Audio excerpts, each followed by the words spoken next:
Hello, everybody, and welcome to episode number 24 of Hot for Teacher. Welcome and hello. If this is your first time in the office, let me tell you a little bit about what Hot for Teacher is about. So normally we use this time to talk about role-playing games. We answer questions about game mastering, about being a better player, how to get your characters to work well with each other, how to tolerate the people you're at the table with. And what it really comes down to 9 times out of 10 is having good relationships with the people at the table. So we thought, why not go a little wider and just talk about relationships in general? I think they're probably the second or third most interesting thing about being a person to me, and I really like talking about them. And so to help me talk about them, you, dear viewers, have submitted questions and thoughts, situations, scenarios in which you are having some friction, some trouble. So we could talk about them. So every time we do an episode, we answer 3 questions. They are submitted by you about love, friendship, coworkers, family, sex stuff, the various and sundry quandaries of human interaction. So if you're watching this episode and you're like, damn, Adam, I got a question for you, you can do that. You can submit a question. We will go through them, and I don't answer questions from chat while we're doing the show. But if you have a question, go to www.adam-koble.com, click on the Hot for Teacher link, and fill out the form. You can be anonymous. You can give me your name. You can give me your cool internet hacker alias. So if Zero Cool and Lord Nikon have questions for me, rock and roll, do it. So we're gonna answer 3 questions today of varying degrees of seriousness. But I think it's important, and I sometimes forget to do this. I think it's important to sit down before we do this and talk about how, like, there may be stuff in this episode that is personally difficult to talk about or to hear. If that's the case, that's okay. It's totally okay to like step away if you need to. This stuff can be kind of heavy. I try to keep a relatively light touch, but sometimes the questions are fairly serious. And I think that's important. I think that there needs to be room to talk about that kind of stuff, especially on the internet, where so often we try to make things, just for lulls. I think it's important to be able to talk about that stuff. So if something comes up and you find that it is making you feel anxious or uncomfortable, it's okay to step away. This episode will be available after the fact on YouTube and in the Twitch VODs, so you can come back and check out the other questions. So yeah, I suppose with that, let's dig into our first question, which I think is an interesting one because for me, this question, like, I don't have a ton of personal necessarily like experience with this question, but I bet you a lot of people do. And I feel like the longer you live as a person and the longer you have relationships, the more likely you are to run into this same situation that Tony is having. So Tony says, over the last few months, I've been trying to find a way forward after discovering that my wife of 12 years was having an affair. It's tough. I feel like there are emotional landmines everywhere that I can step on at any moment. My question, though, is about my friends. I only have a couple, and I've told fewer of them, but everyone who knows is quick to give me advice of leaving, finding a better place. I can't bring myself to act that way, which is probably a whole other question, but then I feel like I can't talk to those people anymore since I'm letting them down, too. It's getting to the point where I'm really running out of places to turn. When I do step on one of those mines, I'd appreciate hearing your take on this and any comments or advice that you might have. So I think, Tony, the reason why I want to answer your question is that it's not like I am in a relationship and infidelity occurred and what do. This is about Tony's greater support structure and how, in my opinion, it is failing him. And I wanted to kind of talk about the social ramifications of something like this. So I think that as long as we have attempted to be in monogamous relationships as human beings, as long as monogamy has been a thing, as long as predetermining what the boundaries of a relationship are, we have had to go along with it infidelity of various forms, right? We have had people doing things that they agreed not to do, which is ultimately, when it comes down to it, that's what an affair or cheating or infidelity or whatever is, right? It's you're in a relationship with a person, and in that relationship, the two of you, or however many of you are in that relationship, have decided the relationship will operate a certain way. Then someone in the relationship doesn't do that. They don't hold up their end of the agreement. Now, sometimes these agreements are made intentionally. Sometimes they are talked about and discussed and agreed on and negotiated, and sometimes they're not, right? Sometimes, and in my experience with monogamy as a thing, more often than not, those conditions are not negotiated in advance.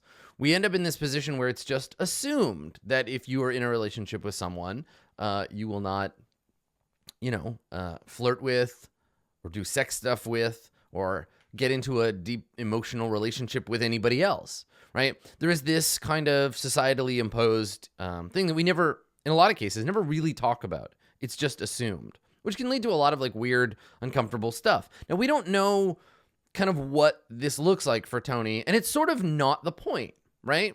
Because Tony is saying, and I think if we were to dig in and be like, well, let's talk about your relationship with your wife, Tony, I think we would be replicating the same problem that Tony's friends are having, which is to say the narrative of if someone you know is in a relationship and that relationship has problems, and they come to you and they say, hey, I found out about this thing that is bumming me out. How do you respond? How do you be a good friend to Tony, right? What would be the appropriate thing to do for Tony in this situation, right? That's the trick. So I think what often happens, and the narrative and the script is that when someone comes to you and they say, I'm having a hard time, as a friend, we often just want to fix it, right? We often just want to say, well, you should do this. Here is what you should do. And this question kind of reminded me of the last episode's question where we had a question asker with a physical disability who was in a relationship with someone who was constantly trying to solve their disability. And I think that that's a pretty common trait in people. We want to feel helpful. We want to give advice. We want our friends to be in a better place than they are now. And the way that we try to do that is by telling them what to do, because obviously the thing that they were doing is failed, right? You're in a relationship. The relationship didn't work for whatever reason. Now here's how you should fix it.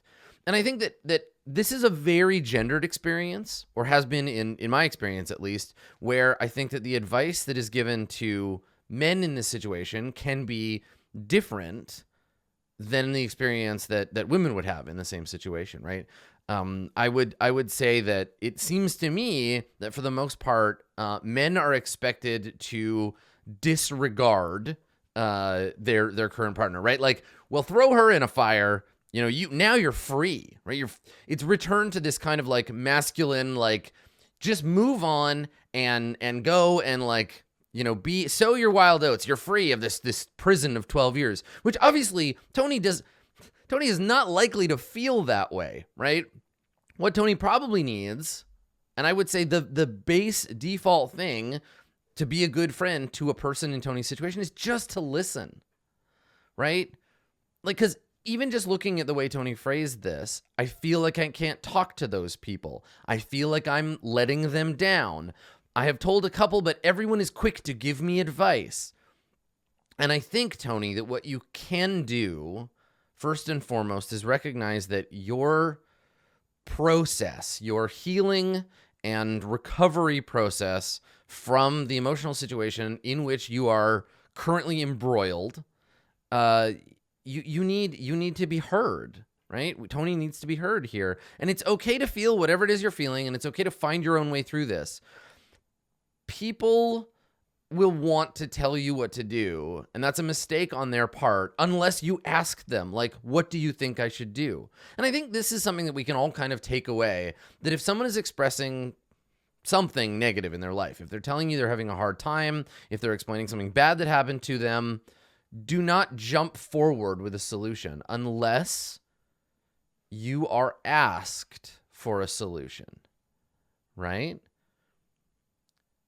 Try to avoid, friends of Tony, try to avoid phrases like, well, when this happened to me, or you should, or now you can, right? Tony may not be looking for the next thing. Tony might just want to be able to express his feelings, to vent, to feel confused, to feel upset. All of those things are valid for Tony to want. And I think people undervalue the great power there is in just listening to someone, like actively. We've talked about the idea of active listening and being engaged in a conversation with someone without offering solutions before. We've talked about knowing how to show people you care about what they are saying without offering up suggestions, without saying, let's fix this problem. But all of that is advice. That's advice for Tony's friends, right? This is not advice for Tony. Tony came to me looking for advice. I've actually been asked for this. So Tony, I don't know enough about you or your relationship with your wife to be able to offer any advice on what to do about that, right? It doesn't sound like you want it either. It sounds like you can figure your shit out as far as that goes. The two of you have been together for 12 years. Doesn't sound to me like you want my advice on that. It sounds to me like you want advice on how to handle your friends and their deal. And I think if you feel comfortable with it, when a friend says to you, here's what you should do, say to them, cool, I appreciate that, but I don't really need that right now. What I need is, and then tell them, right? Say to them, hey, I'm not really looking for your advice. I'm just looking for a shoulder to cry on, someone to vent with, someone to go out for drinks with, a distraction. Here's what I need from you as a friend. Now, a lot of people are scared to say that. I think we're scared to tell people what we want. I think we're afraid to say, hey, here's how I'm feeling. This is what I want from you, right? And maybe we're more scared to say, hey, here's what I'm feeling. I don't know what I need, but you're my friend, and I'm just going to try to stumble around. And I think that's okay. Like, I think you can say to people, I don't know what I need or want right now, except that I need you to listen to me. And I can tell you what I don't want, and I can tell you what's going to be counterproductive for me, but what I need is just your presence. I think for the friends that you've already gone to and who've already given you this advice, hopefully you can go back to them and you can keep talking to them. And like, just because someone gives you advice doesn't mean you need to follow it, right? Like, for example, if I say to you, you should drink more water, you should exercise more, you should eat better, you shouldn't feel now beholden to me to do that. I'm not the fucking boss of you. You're the boss of you. Your friends aren't the boss of you either. Advice is not a command. And if you have friends who check in on you to see if you're following their advice, those friends are not being very supportive of you, right? If you have a friend who's like, yo, have you dumped that lady and gone on 7,000 dates yet?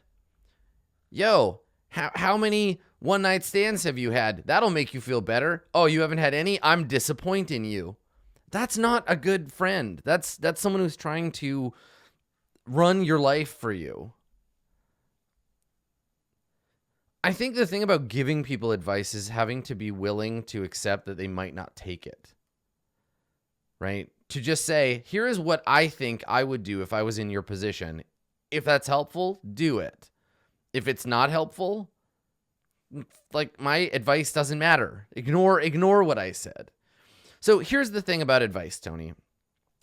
I'd like to believe that your friends are coming at this from a place where they care about you, a place where they want your life to improve. They see you suffering, And for them, being an active member of that friendship means giving you direction, telling you what they think you should do in the hopes that it will help. You do not have to listen, right? You can say, thanks for your advice. That's not really what I need. What I need is this. And if they're good friends, they'll say, oh, okay, I'm sorry. If you want my advice, you ask me for it. I will back off on that, but I'll still keep giving you all that emotional support and care. I think this can be complicated when you're a man, because men are not good at emotionally supporting each other at all. We're terrible at it, right? If you are a man and the people you are going to for your emotional support are also men, they are not equipped societally, unless they have been retrained or helped to get to a better place on this. They're not going to be very good at just like listening and hearing your feelings.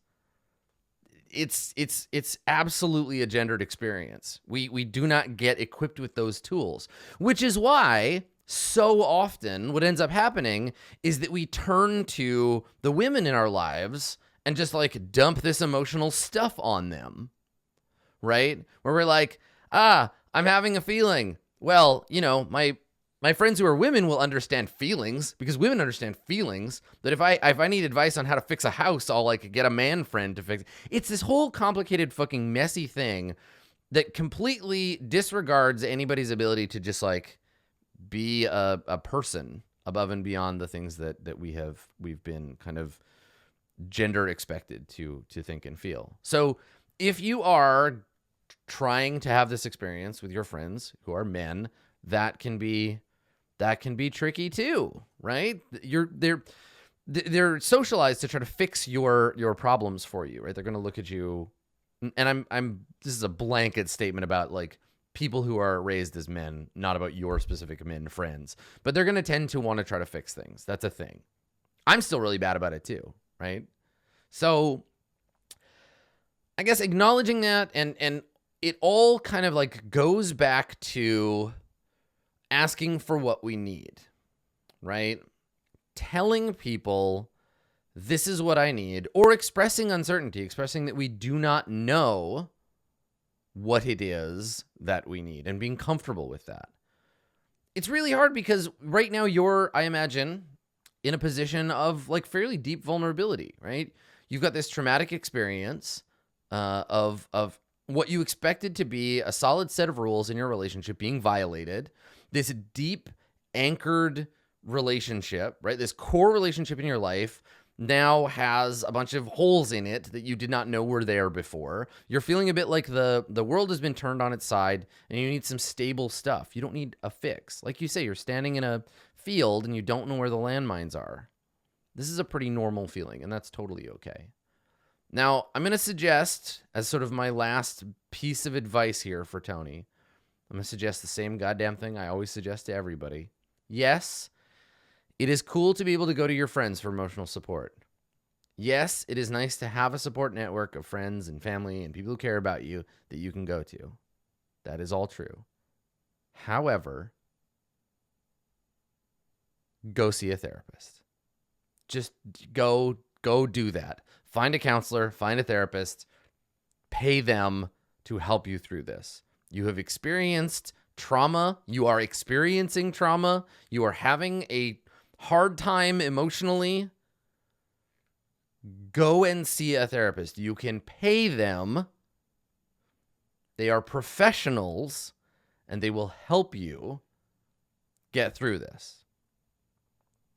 That is a thing, right?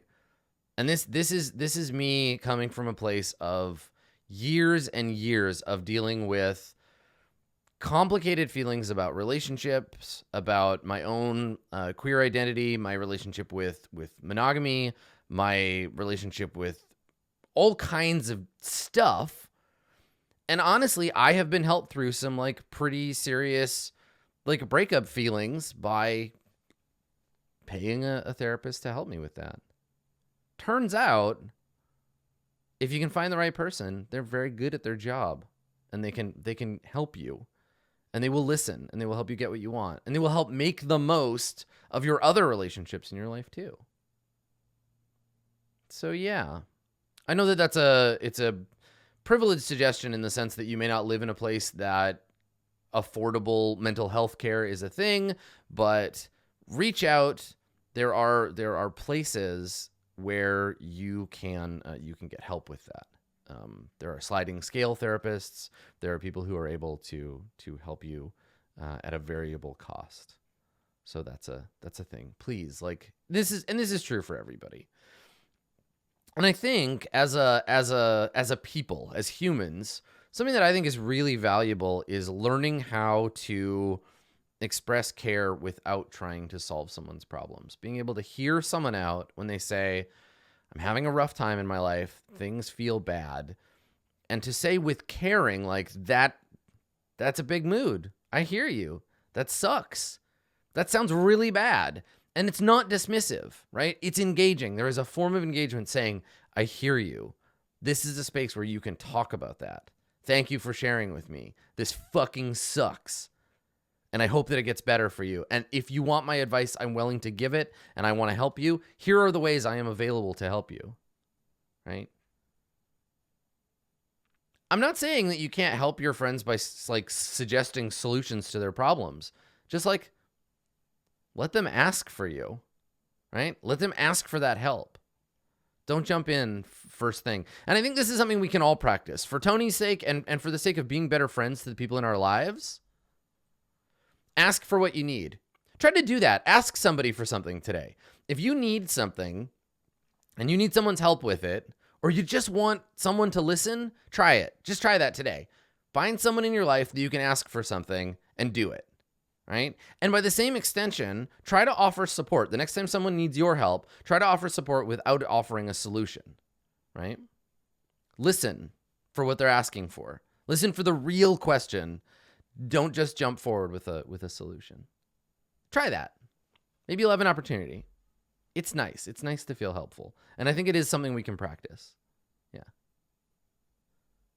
Our second question. This question, I'm going to get to the end of it, and we're all going to agree, I think, on the answer. This is something that I think that we can all probably just agree. There is one clear, obvious answer to this question, but I'd like to talk about why there is a clear and obvious answer and the way that we prioritize things, all right? So, I was wondering if you could help me with a dilemma, Adam. My ex-boyfriend was around when I adopted a pup from a local shelter. We ended up ending our relationship. Here, let me, hold on. The question is cut off, and I would love for you to be able to read this while I read it. Let's see if we can do that for you. No, it doesn't look like it. Okay, well, you'll just have to trust me on this one. All right, let me try it again. My ex-boyfriend was around when I adopted a pup from a local shelter. We ended up ending our relationship on good terms. We dated about 6 months, and my dog, Shadow, has grown familiar with him.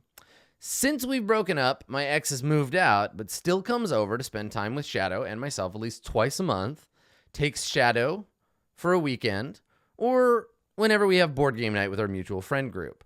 Shadow is now 1.5 years old, and we don't have any problems, or didn't, until 3 months ago. The problem is that my current boyfriend of 3.5 months doesn't want my ex around anymore because he feels like my ex is using Shadow as a crutch to stay in my life. My current boyfriend wants me to either just give away my dog, which is not happening, or tell my ex he's no longer welcome to come over and see Shadow. I don't want to tell my ex he can't spend time with Shadow as he and Shadow have their own bond, and that's not fair to either of them. But I understand my boyfriend's concerns. I don't want to upset my current relationship, but at the same time, Shadow would notice my ex out of his life, and that's not fair to him either. Can you help? From Dogs Over People. The clear and obvious answer here is that your current boyfriend is a douchebag. Get rid of that guy. What the hell? What a paranoid weirdo, right? Like, I need you to get rid of your dog because your dog is a tool your ex-boyfriend is using so that he can keep hanging out with you.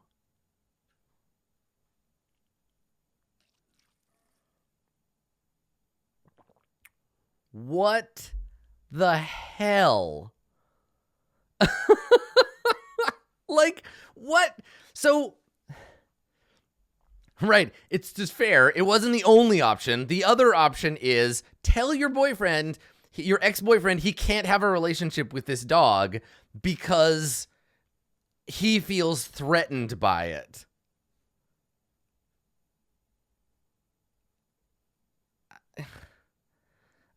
Honestly, I think what's happening here is that your ex-boyfriend is using you to stay in a relationship with the dog. Honestly, like this question, it feels to me like it's just so obvious that the person, the situation here, we've got dogs over people. We got the question asker, right? We got our OP. We have their ex-boyfriend, and the two of them have a relationship with Shadow, this lovable pup, right? There is this additional man who has come into OP's life and is like, yo, I'm a small, scared man, and I feel threatened by your ex-boyfriend. So you need to get rid of your dog so that you can get rid of your ex, or don't let your ex come around here anymore. Now, what I love about the poster here, what I love about Dogs Over People is proving your username, Dogs Over People, you recognize that your dog and your ex have their own relationship. And it sounds to me like your relationship with your ex is pretty healthy. Nothing in this question says like, my ex-boyfriend is trying to like hit on me a lot, or like makes me uncomfortable, or like I feel weird. And you know, it just sounds to me like your new boyfriend has some self-esteem problems that he needs to work the fuck out. So if all you wanted, Dogs Over People, if all you wanted was for me to let you know you are right, and that this person has some problems, and that you want to make sure that your dog still gets to hang out with Dog Dad too, I think you're right. I think I'm on your side here. I agree with you. And it doesn't sound to me like your ex is, I mean, your new boyfriend is wrong as far as I can tell, right? Your new boyfriend is wrong. It sounds like you hang out with your ex, you have a good relationship, you play board games together with a mutual friend group. There isn't tension here. There isn't any like, it sounds like things are pretty good with you and Shadow and your ex. Your new boyfriend, and I'll lean in and we'll try to understand this from the new boyfriend's perspective, right? So I'm entering into someone's life and I care about them, and they've got their own friends, and they've got this dog they love, and they have this ex who also loves this dog, and their ex hangs out with them and they play board games.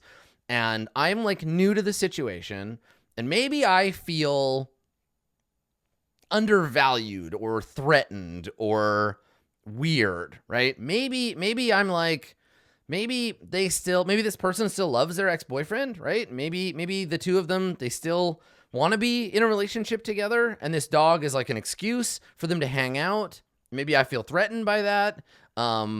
Maybe I wasn't given enough love as a child and I hate myself. Like, I can only see this coming from a place of deep-seated insecurity on the part of your new boyfriend.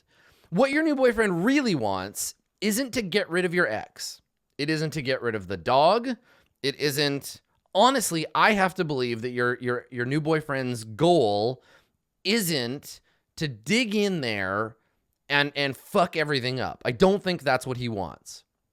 What I think he wants is to feel important and comfortable and not have to deal with his own feelings of jealousy, right? He wants to feel safe, like you and him are special and secure, and he's not threatened. And my experience with jealousy is that it's an outcropping of fear, right? Jealousy is about the fear that what you think is yours will be taken away by someone else. And we respond to our own jealousy by trying to control situations around us, right? So like a common one of these is I'm in a relationship with a person and I try to exert control over who they spend time with because I feel threatened when they hang out with people who are, I don't know, interesting or attractive, or I feel like threatened by, right?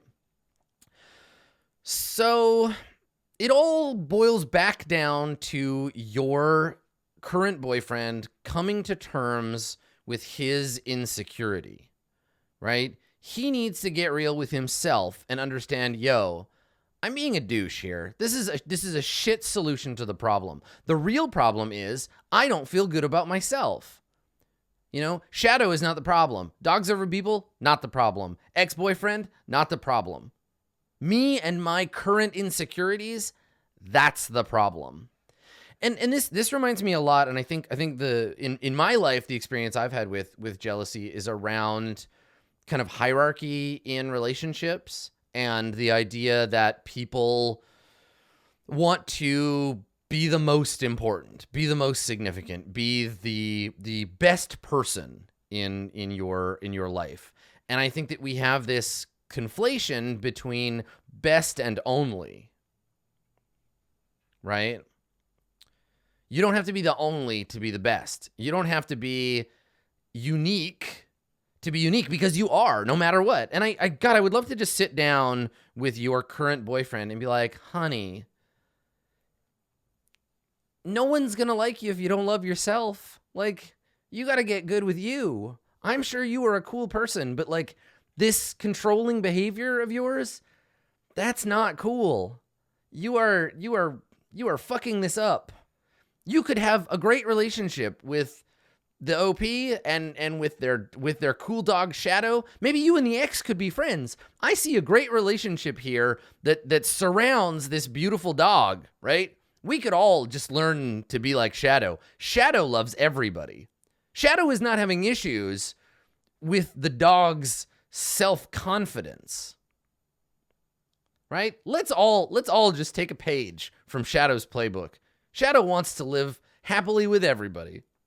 So what you can do here, new boyfriend, acknowledge and value the relationships that already exist. Look at them as something you are being invited into. Isn't that beautiful? Isn't that nice? Like this idea that like now you're in a relationship with someone and that person is capable of having a good relationship with their ex. Because guess what you're going to be eventually? Guess what? Chances are pretty fucking good you are going to be an ex too. I think you can learn a lot about a person based on the way they talk about and engage with people who they used to be in serious, intense romantic relationships with. Because those kinds of relationships can turn sour. And the people who we love most can become our deepest enemies. And that's a fucking shitty way to be. It's hard to not do that, but it happens. And if you are engaged in a relationship with someone and they treat their ex with respect and care like a person, and they're still in their life in a meaningful way, that is such a nice thing to be able to look forward to, because your romantic relationship with them will probably end. So new boyfriend, don't be a dick. Stop being insecure. Get over your damn self and let your relationships evolve naturally and comfortably. Don't try to get rid of this dog as a weird side effect of trying to get rid of your own insecurity. Shadow is not your insecurity, right? Original poster here is not responsible for your insecurity. So to bring it back around to kind of answer the OP, like, it's really cool of you that you are trying to be respectful to everyone here. You are in a rough position because, as I often find, the person who puts up the most affront, right? The person who complains the most is the squeaky wheel. They're the ones that we tend to cater to, right? And like, your current boyfriend has some insecurity issues, which if you would like to, you can help with that, right? You can engage. You can be like, okay, honey, so I hear you. It sounds to me like you are scared. You are feeling insecure. I care about you. We are We are friends. I care about your feelings, but I'm not responsible for them. And I am not going to get rid of my dog. I'm not going to get rid of my ex as a friend in my life. Neither of those things are happening to sate your insecurity. And I think that respectfully and caringly saying no to someone it's a big mood. That's part of love, right? Saying to someone, I hear you, your feelings are real, but no, you cannot have this thing because it doesn't make sense. This is not reasonable. I have a boundary here. I still love you, right? Love isn't giving people whatever they want all the fucking time. That's not love, right? So sitting down with your current boyfriend and being like, let's get to the root of this. Like, I don't think getting rid of my dog or my ex is going to solve your problem. I don't think it's going to make you feel better forever. There will be something else. Are you going to come after me about my hobbies? What if I have a coworker that I like spending time with? Like, where does this end? And if I say yes to you now, I say yes, okay, I won't let my ex hang out. I won't have my dog anymore. I'll give my dog to my ex and I will lose both of them from my life. Then what, right? If I fold on this, what else will you ask from me? Because that's how this works. This is about a pattern, and if you try to solve one aspect of the pattern, you can't, it'll come up again. So dogs over people's ex, I think, should stay in their life and stay in Shadow's life. Obviously, Shadow needs to stick around, but I think also we can offer a hand of support and care to the current boyfriend, because current boyfriend has he's got some stuff going on and needs to get over that stuff. I would like to believe fundamentally that this isn't about current boyfriend being villainous, right? I don't imagine current boyfriend twirling his mustache being like, first the dog, then the ex, then the world. Like, I think this person is hurting and just wants to feel like better. And so let's offer the olive branch of like, we care about you, right? Hopefully you can get better. Yeah. So, I mean, that's the thing, right? Like, you got to stand your ground. And I think that we understand where you're coming from. And I think that you and Shadow and your ex all have a pretty functional relationship. And it's time for your new boyfriend to get on board for the big win, right? Because you can all function together. So our third and final question of the day comes to us from Savvy. So let's see if the text. It's very small. I understand. I will read it to you. It's a long question. Savvy says, I have a friend that I met in one of my classes. And at first, I was having a lot of fun hanging out with him. Now, though, it seems like the more we spend time together, the more he enjoys making me uncomfortable. He knows that talking about sex stuff in detail makes me extremely uncomfortable, yet he keeps bringing it up. For example, he felt the need to tell me a story about one of the times he had sex with someone at a party and told me details that I really didn't want to know. Then he gave me unwanted advice on the best position for something like that.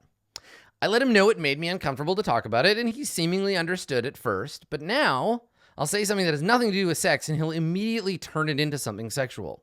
I've tried telling him how I feel about it, but he just brushes it off and tells me that being put in uncomfortable situations is good for me. To make it all worse, he has now started commenting on my appearance. We went shopping because I needed some things for my Halloween costume, and I was buying some tights, and my friend started saying things about how sexy I was going to look. He also said that my costume would be really sending a message. I can appreciate a compliment, but I've established I don't like being called sexy for various reasons.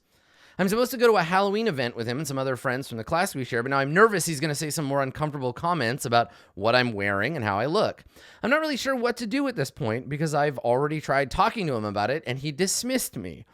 I can't just avoid him because we share friends and sit next to each other in class. At this point, I find myself feeling an increasing amount of anxiety whenever I know I have to see him. What should I do? From Savvy.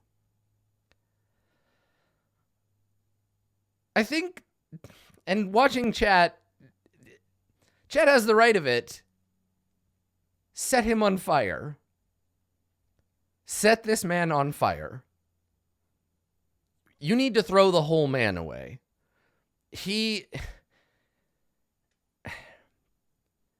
I wanted to answer this question because, again, the answer is really clear and obvious.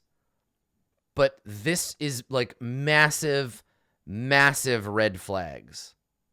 Like enormous red flags. I read this question and I am worried for you, Savvy. Like actually worried. I want to know that you are keeping yourself safe, because this kind of thing,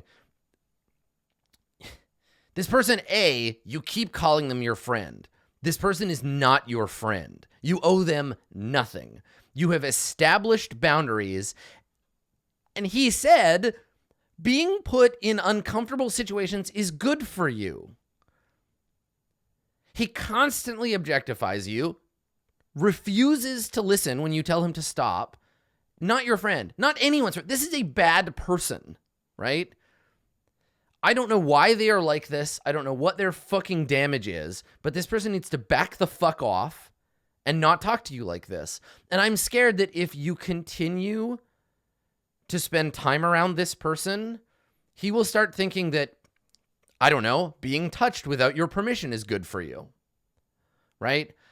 I don't want this person to be anywhere near you because I am worried for your safety. So my suggestion here is that you tell this person to fuck off. Now, I know that sucks because that puts the pressure on you, right? But what I think you can also do on top of that, or before that, or in addition to it, talk to your friends, like your actual friends, right? Probably talk to your friends who are women, because I don't know the kinds of men you hang out with, but I guarantee that all of the other women that you know have had a similar experience to some degree. So talk to your friends and let them know, hey, so there's this creep, and I thought maybe we were friends, but we are not. He is being terrible, and I feel super uncomfortable around him.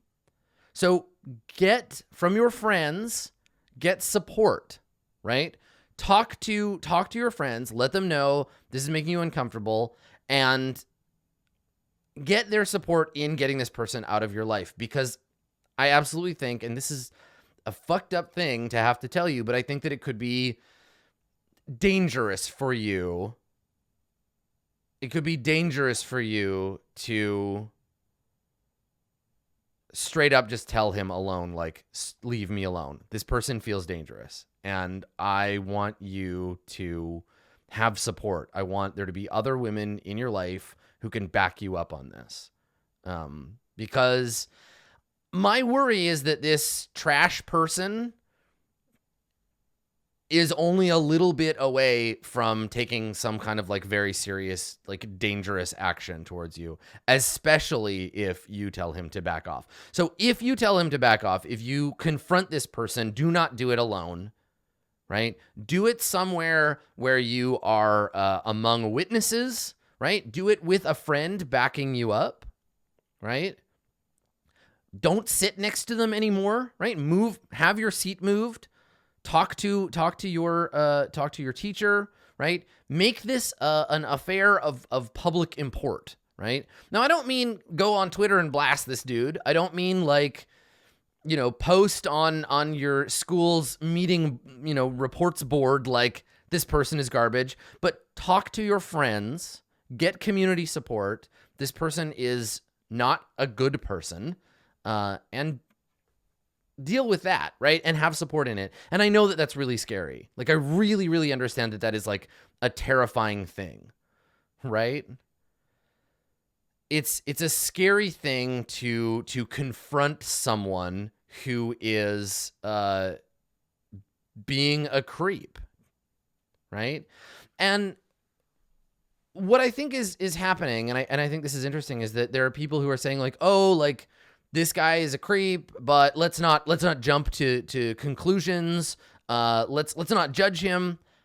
I think we can. We are judging this person's behavior, right? This person sounds like a creep, and it's not Savvy's responsibility, and it's not our responsibility to like rehabilitate or fix this person, right? This person, this creep, should theoretically have their own support network of people.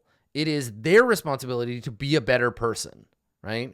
Savvy came to me, and by extension to us, looking for advice on how to get out of a situation in which she is being like emotionally harassed, right? And I don't care about this creep and whether he is a good person at heart or not. I don't excuse this kind of behavior. So what I think we need to do here is, if you are, like, for us, in people who are not Savvy and not in Savvy's life directly, if you're listening to this and you are either Savvy or Savvy's friends, coven up, right? Like, group up, support Savvy through this. Don't be like, but maybe he's just a good guy at heart and he's just joking around. Do not excuse this guy's behavior. Do not be this guy. Do not allow your friends to be this guy. If you are a man and one of your male friends is like this with a woman, tell him to stop fucking doing that. Use your power and privilege. But for Savvy, like, get your friends, right? Tell your friends. And if your friends excuse his behavior, find different friends that will support you. Because you need to get out of this situation, right? Yeah. Coven up. Exactly. Get strong people behind you who will help you negotiate this. And if you don't feel comfortable, if you can't confront this person yourself, I bet you one of your friends will do it. Now, I hope to God that this person, when this person is told like, hey, you're being trash, back off, I hope that they learn and that they go to their friends and say, I have been a shitty person. Can you help me recuperate from this? Help me be less shitty. I hope that that's what happens. I hope that this is a learning experience for them, but I am afraid, Savvy, that this will not be that. I'm afraid that this will be well, fuck you. I'm going to get worse. I'm going to be a worse person. And that's why you need people who will support you. And if you feel uncomfortable, have someone else go to this person and say, listen, Savvy does not want you around her anymore. Savvy does not need you to be this way. You are being a bad person. Stay away from her. And if they refuse, if they keep hassling you, if they text you or call you or come to your dorm room or follow you around or try to talk to you and you've said not to talk to you, there may be school protocols that can help you with this. There may be someone who you can go to who can take more official action. Now, you know me, and you know that I do not inherently trust the structures that might attempt to be protecting, especially women in situations like this, right? I will never advise you to talk to the cops, right? This is why I think that a community response is better first.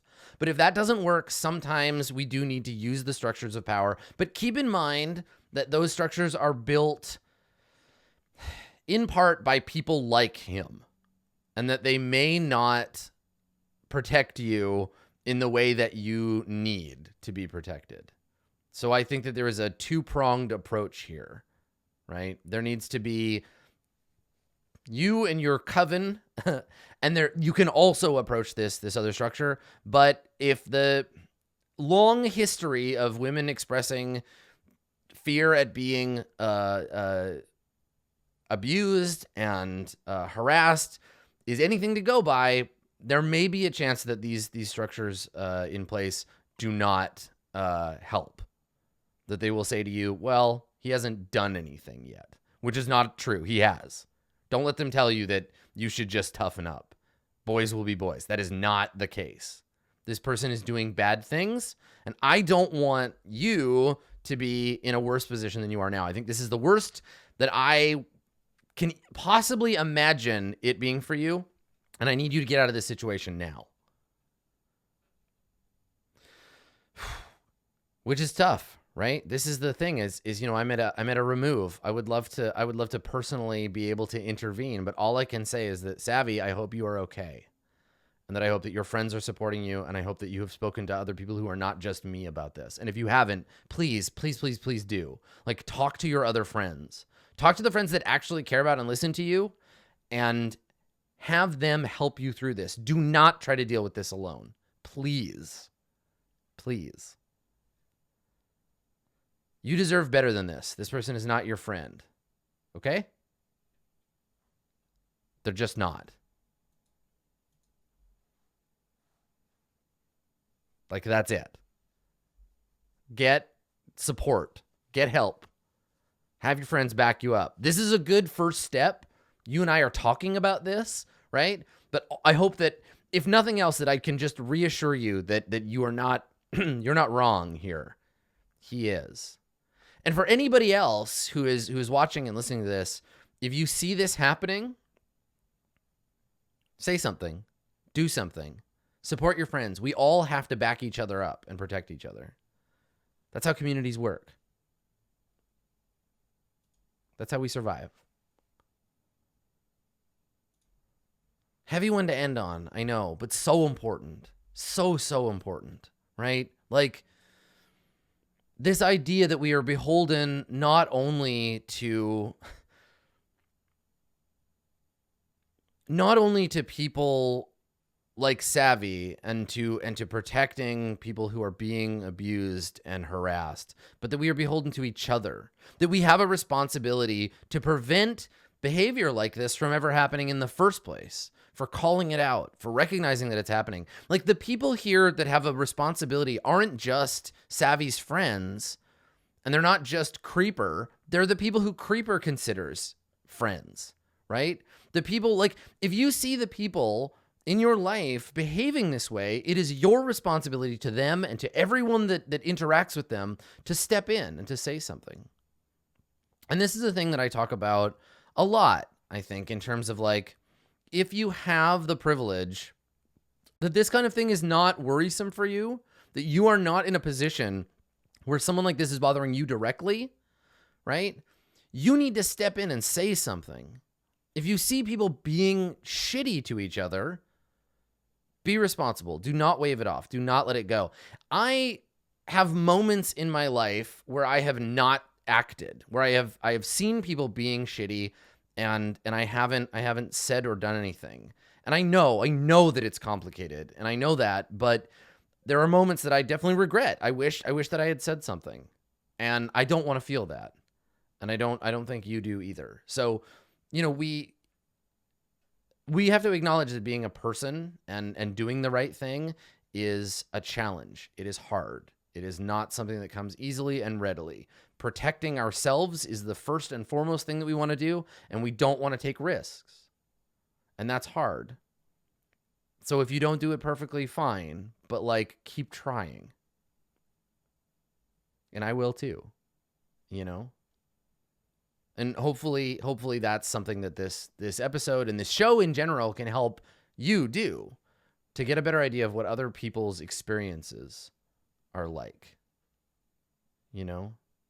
That's the place that I think all of this comes from, is empathy, right? Recognizing that other people are people, understanding why they feel the way they feel, and being able to understand what people need. Right. So yeah, I don't know. It's a lot. These episodes always are, right? Because there's a lot of very difficult challenges in being a person. But I hope that I was able to help. And if you have a question, or you just have a topic that you want discussed, right? If there's just something where you're like, hey, I think there's something that we should talk about as a community, there's space for that. As long as it's about relationships, Hot for Teacher is here. So you can go to www.adam-koble.com, click on Hot for Teacher, submit your questions to me, but I'm not the be all and end all of relationship conversations, right? Talk to your friends, talk to your families, bring things up, talk about the difficult thing, ask the hard questions, be the person in your friends' lives that are willing to step up and talk about these things. Because the more we do it, the less any one individual does, right? The more we are supportive, the less people like Savvy have to take this on alone. And when it comes down to it, when it's our turn to need help, we'll all just be better at that. So yeah, there you go. That's Hot for Teacher for today. Thanks for coming. This has been episode number 24. We will be back next time with more relationship advice questions. And thank you, as always, for coming, everybody. And thanks for submitting your questions. I will say this as a sort of parting thing. Dogs over people, if you're still out there, if you're watching this episode, I want to see your cute dog. I cannot believe you didn't send pictures. All right? Show me your dog, please. That's all. Thanks for coming, everybody.